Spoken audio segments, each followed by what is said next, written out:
You guys, one of my followers named Nick sent me a story through my Instagram DMs about the rake and how he encountered one, and y'all keep in mind, I had no idea what the rake was prior to this, so when I looked it up, I literally screamed. All I'm gonna say is if you're in Ohio or near Ohio, watch out for this thing because apparently it's running loose over there. So Nick told me he had 2 sightings of the rake. The first sighting happened 1 year ago when him and his friends were hanging out at one of their houses. The friend of the house was named Adam, and they basically stayed there every weekend. Nick said it was a typical Saturday night, sitting around the fire pit and talking about school, sports, whatever topics came to mind. At one point, Nick remembers Adam telling everyone to grab some flashlights and that they were going to go on a walk around his backyard. Nick told me he was kind of suspicious because Adam has never wanted to do something like that before, so his gut was telling him that there might be something that Adam wanted them to see. Also keep in mind, Adam lived in the country, so he had a pretty big backyard with the wood line at the very back of it. It was fenced in all around except for the little area that you could walk through, and that little area had bushes around it that led into the woods. Nick said Adam just wanted to walk through the woods for a bit and explore the area at night, as he apparently has never done that before and would rather do it with friends that he trusts. Nick said as they were walking through the woods, chit-chatting and spotting some huge bugs flying all around them, suddenly Adam froze in his tracks, causing everyone to bump into each other. He told me he remembers Adam lifting his flashlight and shaking. At first, Nick thought he spotted a coyote because they're pretty common around there, so it must have been a family of coyotes up ahead looking at them, but Nick knew that couldn't be it because Adam has never been afraid of coyotes to the point where he's shaking looking at them. Nick told me he remembers flashing his own light at the spot, and the whole entire group stopped to see what Adam was looking at. The lights were shining on a bush that looked like a man that was hunched over. Nick remembers Adam saying, "Do y'all see that?" And everyone nodded their heads. He told me the whole entire group, including himself, was frozen. It was like they all couldn't move after they spotted this thing in the distance. Nick said in that moment he knew something was off and that danger was about to strike. He told me the hunched man then stood up and that he was pretty tall, like way taller than anyone in the group. The thing was bald, pale, extremely skinny, and had sharp fingers. Nick told me he remembers one of his friends screaming, "Oh shit," dropped his flashlight, grabbed Adam's shoulder, and they all turned around running back to the house. Thankfully, they weren't too deep into the woods, and when they arrived back at the house, Nick said that Adam explained to them how he's seen this man before, and he wanted to see if he wasn't hallucinating and if other people could see him too. Nick said that night, all of them looked up possible creatures or animals that it could have been, but with all the traits that were described, the only thing that popped up was the rake. Fast forward a few weeks ago, Nick told me he encountered the rake again, and he is surprised that he even made it out alive. Nick told me ever since that night a year ago, he has been hyper fixated on the rake and has been doing so much research on it, reading sightings, watching videos, and even reading articles. Some think it's real and some think it's fake, but Nick told me that he knows for a fact that what he saw that night with all those boys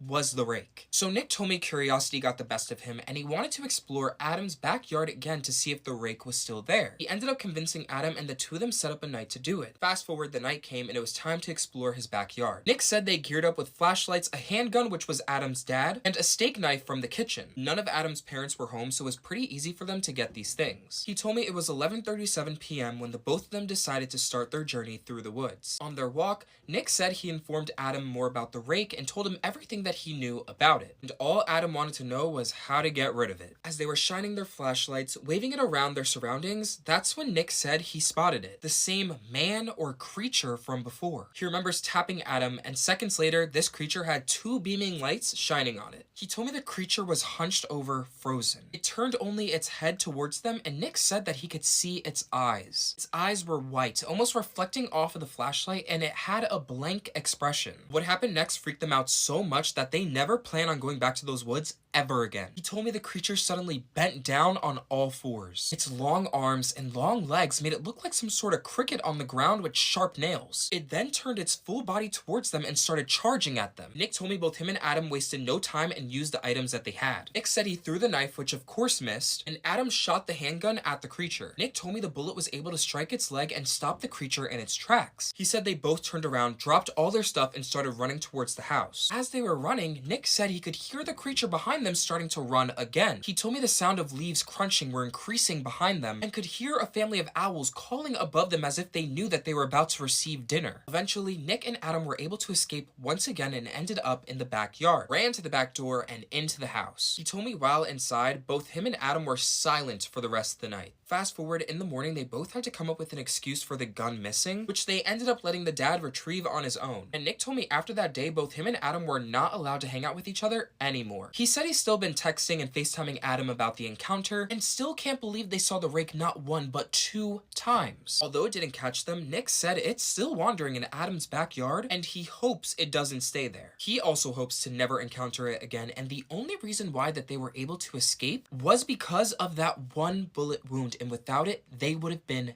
dead.